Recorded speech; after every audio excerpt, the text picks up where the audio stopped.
from the Signature Bank Studios. This is Chicago's Morning Answer with Dan Proft and Amy Jacobson on AM 560. The Answer.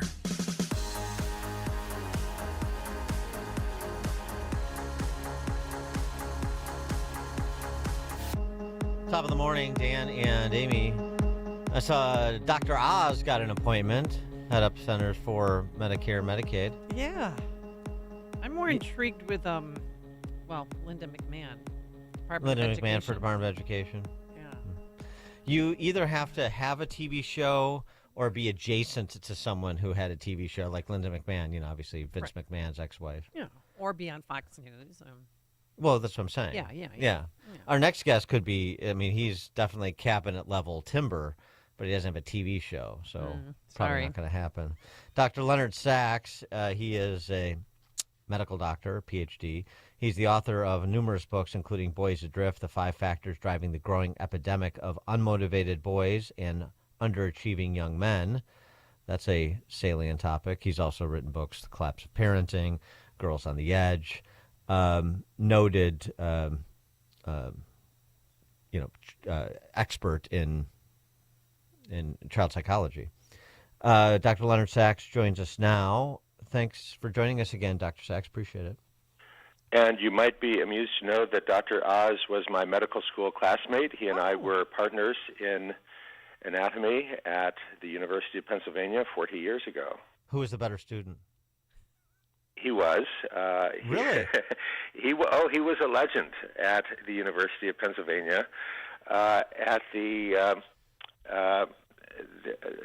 students always put on a little show, and one of the skits that they did was young men, medical students, earning money by donating semen, and they each hold up a little test tube vial, and each of the young men hold up a vial, and Mehmet holds up a pitcher, a milk gallon carton-sized pitcher. Awesome. So he was an outlier even then.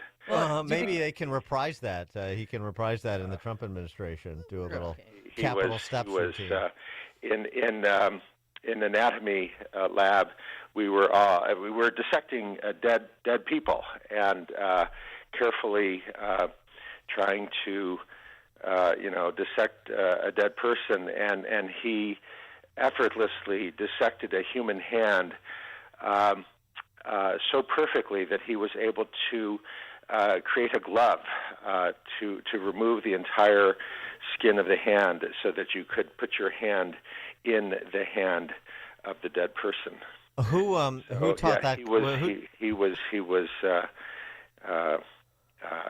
off the charts even back then. Who taught that class? Dexter? Yeah.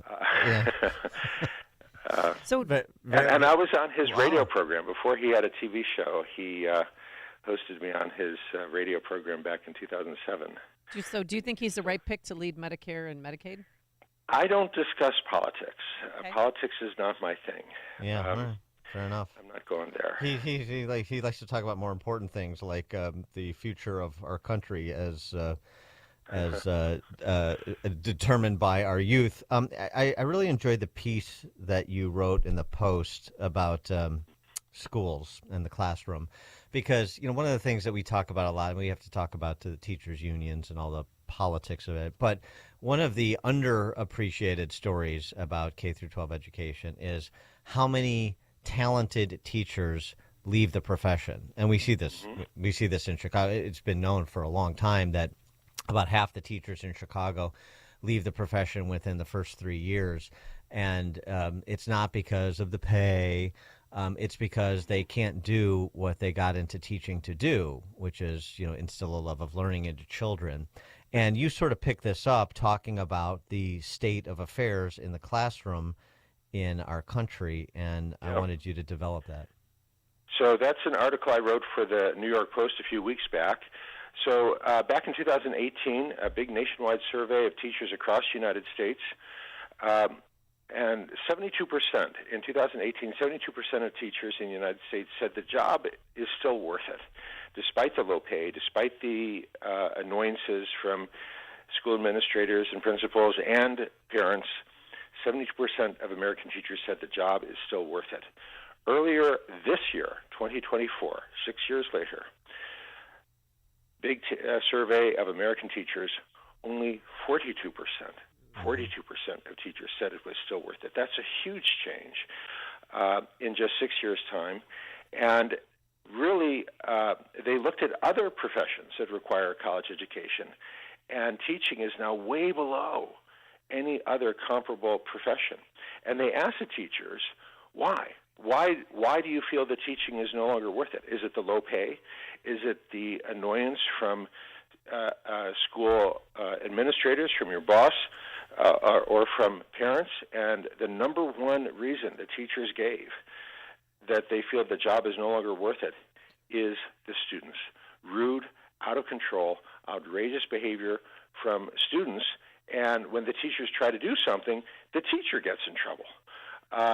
And that's what I was writing about, because, I'm not only a family doctor, I have also visited more than 500 schools over the last 23 years. And I'm hearing more and more of these crazy stories of, I'm not only hearing it, I'm seeing it myself as a family doctor. So recently, in my own office, my own practice, a teacher told me how she's got this boy who has officially been diagnosed as being on the autism spectrum, and they're out at recess. He's 12 years old, and she's giving him notice. Okay, 5 minutes left, 2 minutes left, 1 minute left. Okay, time to go in. And without warning, he grabs her left arm and bites it. A deep bite, a deep tearing wound, a deep gash, gaping and bleeding. I know because I cleaned up the wound and sewed it back up. And this boy was not disciplined in any way. He can't help it. He's on the spectrum. Now, this woman has a degree in kids with special needs. And her own assessment as a university-trained professional is this kid actually is not on the spectrum. He doesn't even meet the criteria in her judgment. He's just a snotty kid who likes to hurt people. But he has a deficit in social-emotional reciprocity. So he's on the spectrum, and she just doesn't buy it. He doesn't have. We can debate whether he's on the spectrum or not, and that's something we might want to do, because I think it ties into another article I wrote recently for the Post, which is this extraordinary rise in diagnosis. But she had to go back into the classroom the next day with this boy who was not disciplined in any way. And this is what is driving a lot of teachers up the wall, that you try to discipline this kid, some consequences for this outrageous behavior, and the teacher is now reprimanded. You had no right to discipline him. He's on the spectrum. He can't help it. Oh, my God. Well, there's a teacher that works here in this area who told me a story last week. She assigned homework, because that's what teachers do. And 3 of the girls were like, we're going to get you fired. So why is this sense of entitlement creeping back in? Has COVID have anything to do with it, or is it parenting? Well, no, it's deeper than that. So back in 2016, I wrote a book called The Collapse of Parenting. And I'm proud to report it was a New York Times bestseller for 2 months. But so recently, the publisher asked me to write an updated version, which I did. It just came out last month. Collapse of Parenting 2.0. Because a lot of things have changed over the last 8+ years. It's gotten a lot worse. It's changed. So I added some new chapters that weren't even in the new edition. So I'll give you an example of something that's in the new edition that I didn't even mention in the first edition. So I was 8 workshops over 2 days for Trinity United Presbyterian Churches in Orange County, California, Southern California. And I have a few fans, die-hard Leonard Sax fans who came to this 12 hours at Leonard Sax over 2 days. And so I get to know some of these people. I'm talking to this young woman. She's a teacher, and she and her husband are trying to get pregnant for 3 years, and they finally get pregnant, and she's really excited about this, and she's talking to one of her colleagues at work. She didn't know very well, but she said, "Hey, guess what? We just found out we're having a boy." And her colleague says, "Don't you think you should let the baby decide?" Oh, Yeah, God. that's the thing now. In Southern California, and not just in Southern California, you're supposed to let the baby decide. A baby. That's the title of the new chapter. And why is it in the book? Because it signifies this very unhealthy change in American popular culture, especially in blue states, that good parenting means letting kids decide. This is a very popular notion now. If you read the New York Times or listen to National Public Radio, that good parenting means letting kids decide. Gentle parenting means good parenting means letting kids decide. It's unhealthy. It is not evidence-based. It's based in ideology rather than evidence. And again, I show that. And this is not a guess. We have very good evidence on this point. But again, the guidelines you're hearing from the New York Times and National Public Radio is not based in evidence. It's based in ideology. And it's harmful and it's toxic. And this is why it made a lot of sense to bring out a new edition of my book, The Collapse of Parenting, to show how this is now infiltrating into the schools. And it's driving this explosion in the diagnosis of autism. It's undermining the authority of teachers. And it's literally driving teachers out of the classroom in frustration. I wanted to get to the other matter you mentioned, which is the increased diagnosis of kids on the autism spectrum, tripling over the last decade among children aged 5 to 8 years old. And you think the official story that explains that explosion in diagnoses is not correct? That's right. So October 30th, the Journal of the American Medical Association, JAMA, one of the most prestigious medical journals in this country, published this big study. A team of American professionals published this huge study looking at the diagnosis of autism in the United States and how it rose between 2011 and 2022. In 11 years, the diagnosis of autism among children 5 to 8 years of age tripled. For every one kid diagnosed in 2011, 3 kids were diagnosed in 2022, with smaller but still significant rises in older kids. And the official reason given is improved awareness and screening and advocacy. And okay, I'm not buying that. Now, look, I'm not saying this is what I'm talking about is the whole story. Autism is a spectrum, and at one end, you do have these kids who are profoundly impaired, who can barely talk, and there has been a rise at that left end of the spectrum. By left, we're talking about kids with very low IQs who can barely function, and there's something scary going on there that I believe is related to environmental toxins, and I linked to 2 of those studies in my article for the New York Post. And that's not what my article is mainly about. I'm not talking about the kid who's profoundly impaired who can barely talk. I'm talking about the other end of the spectrum, the kid who certainly can talk, who's talking back, who's defiant. So in my article, I said, okay, let's imagine an 8-year-old kid. He's defiant, he's disrespectful, he talks back. Look, I've been a family doctor for over 30 years. I can tell you that 20 years ago, the teacher would have said, look, your son's behavior is totally unacceptable. You need to sit down with him and explain to him that talking back, spitting, this is not going to happen, okay? And it's on you, the parents, to do something about this and teach your son. This cannot continue.